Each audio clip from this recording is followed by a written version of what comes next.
Кыргызстан менен Казакстандын мамлекет башчыларынын буга чейин жетишилген келишимине ылайык гуманитардык жардам катары 1000 тонна жогорку сапаттагы буудай үрөнү келип түштү. Коңшу өлкөдө өндүрүлгөн кара балык 20 сорту кыргызстандык дыйкандардын буудай түшүмүнүн сапатын жакшыртууга багытталган.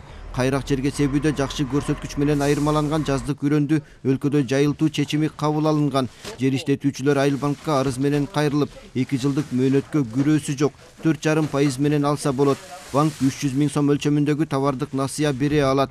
Айыл чарба министри тамак аш коопсуздугун камсыздоо максатында быйыл дыйкандар республика боюнча 19 000 тоннадан ашык жогорку сапаттуу үрөн менен камсыз болоорун билдирди. Республикалык бюджеттен бөлүнгөн 1,5 миллиард сом акчага Россия Федерациясынан бүгүн ошол 16 000 тонна келишим түзүлүп, акчалары төлөнүп, биздин Кыргызстан боюнча келип атат. Түштүк областтарына негизинен ташылып берип келип бүттү. Быйылкы 22 жылдын түшүмү үчүн 19 000 тоннадан ашык үрөн келип жатат да, келди.